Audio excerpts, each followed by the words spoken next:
La historia de nuestra época de cazadores y recolectores es una historia de cientos de miles de años. Nuestra historia de agricultores es una historia de decenas de miles de años. Bueno, y hasta tal vez menos de miles de años. Y esta fase agrícola de la humanidad comienza a acabar precisamente en el siglo XVI, cuando comienza la revolución capitalista, la revolución industrial, cuando el capitalismo comienza a nacer en Inglaterra y se comienza a expandir a Europa y de Europa al resto del mundo. Precisamente esto va a implicar, a partir del siglo XVI, una aceleración tremenda de la historia de la humanidad. Todo cambia, la tecnología cambia a una velocidad vertiginosa, cada vez mayor. En el 16 ya era muy acelerada, en el 17 y 18 se acelera, el 18 ya con la mera revolución industrial, no se diga en el 19 y 20, y ahorita pues ya no, o sea, precisamente es una historia absolutamente impredecible por los cambios que se están dando en la tecnología y como por cierto lo dicen también este historiador israelí Harari, dice, pues hasta la propia noción de lo que somos como seres humanos va a cambiar cuando estos aparatos los tengamos ya integrados aquí en el cerebro y que ya podemos vivir, bueno, los ricos puedan vivir 200 años o 300 y los pobres pues 30, porque va a ser muy implacable el mundo que se acerca debido a esta velocidad del cambio. Estos cambios se dan precisamente con la transición en Europa, pero después en el resto del mundo, la transición al capitalismo industrial con este acelerado cambio tecnológico que se va a dar y que altera todos los aspectos de la vida humana. Ahora bien, 1492, 1519, precisamente fuimos conquistados en ese momento. América, a México, fuimos conquistados precisamente cuando nuestros conquistadores y el resto del planeta estaban viviendo este proceso de transición revolucionaria al capitalismo. Ese es el momento que nos tocó vivir y ese es precisamente otro de los factores que permiten entender por qué fue tan revolucionaria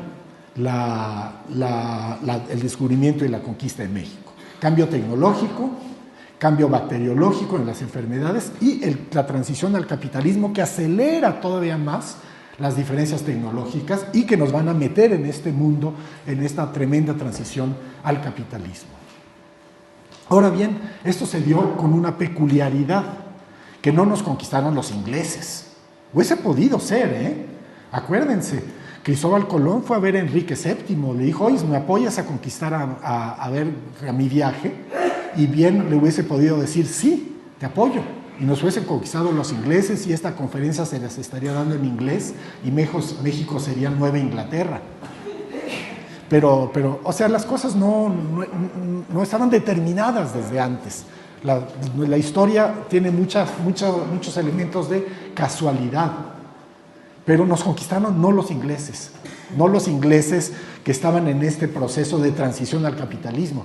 Nos conquistaron los españoles, que precisamente no les caía muy bien el capitalismo. Ellos más bien querían mantener esta sociedad feudal, con la reconquista, ellos no estaban en este cambio.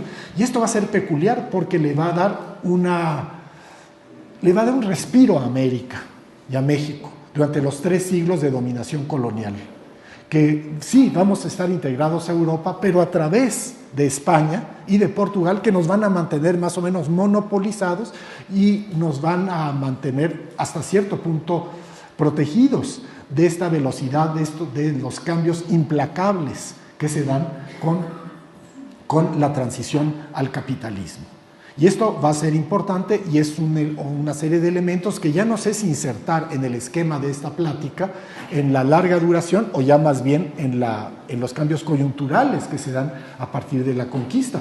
Pero uno de los elementos importantes en este aspecto es que el descubrimiento y la conquista, si bien van a tener cambios tecnológicos, económicos muy importantes, los bacteriológicos que sí saben, ¿verdad? De los 25 millones de habitantes de México en 1519, quedó 1 millón un siglo y medio después. Fue una baja del 97%. Y sin embargo, esta gente, estos indios que siguieron viviendo en México, que eran muchos y siempre fueron más que los españoles, siguieron viviendo en sus pueblos, en sus reinos, en los que en náhuatl se llaman altépetl, que van a seguir siendo el marco de la vida de los pueblos. Y se va a seguir manteniendo hasta cierto punto una diferencia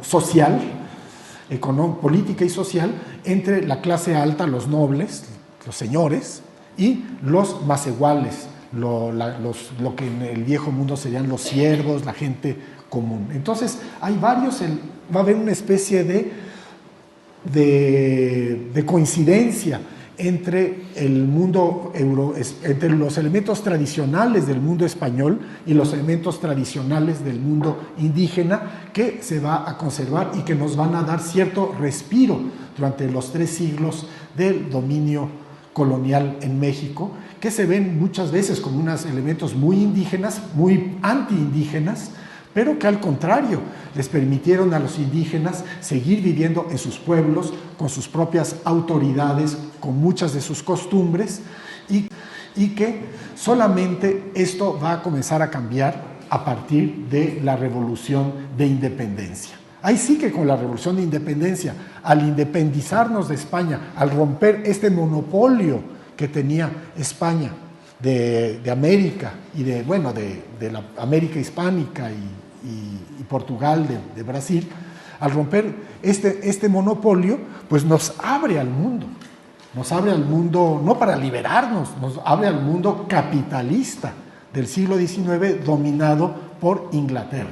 Entonces ahí sí que comienza una aceleración, ahora sí mucho más fuerte y mucho más implacable hacia la gente pobre y hacia los indios, que comienza con la independencia.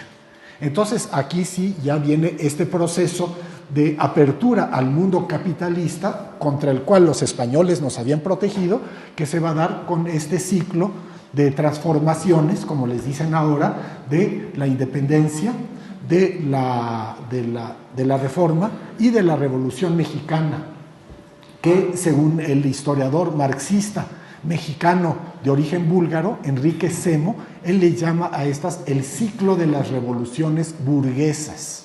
Entonces, ese es el proceso en el que estamos ahora, de transición implacable hacia el capitalismo. Entonces, esto también ya nos da una idea del proceso de transformaciones que abrió precisamente la conquista, vista desde la perspectiva de la larga duración. Las grandes diferencias entre el viejo mundo y el nuevo mundo, como les decía, diferencias sobre todo tecnológicas y bacteriológicas, que pues, van a provocar una serie de cambios tremendos en todos los aspectos de la vida, como se los estuve enunciando hace un momento: económicos, políticos, sociales, culturales, religiosos, lingüísticos, alimenticios. Todo comenzó a cambiar a partir de entonces, pero con una especie de protección que nos dio España durante los 3 siglos, protección que se rompe con la independencia y que se va a seguir rompiendo con la Reforma y con la Revolución. Pues ya ven ustedes lo que pasó con la independencia misma y la Reforma. Sencillamente a los indios ya no les dejaron ni siquiera ser indios, los transformaron en ciudadanos. Se rompió la protección hacia los recursos, hacia las tierras y las aguas de los pueblos. Se rompió cuando los pueblos ya dejaron de ser pueblos de indios y se volvieron pues pueblos de cualquier gente, de mestizos o de lo que sea, y los indios ya cesó esta protección sobre los recursos de los pueblos, que comenzaron a poder ser vendidos por ya no los indios, sino estos ciudadanos propietarios privados que ya les comenzaron a desposeer. Por eso precisamente en el siglo XIX, y esto se acentuó obviamente con la Reforma, con la afectación de los bienes llamados de manos muertas. Manos muertas, ¿por qué? Porque no se podían integrar al mercado capitalista, a la transformación de la tierra. Y por eso mismo muchos indios en el siglo XIX quieren volver a ser indios legalmente. Hay una reindianización en el siglo XIX, como dice mi colega de la Dirección de Estudios Históricos del INAH, Leticia Reina.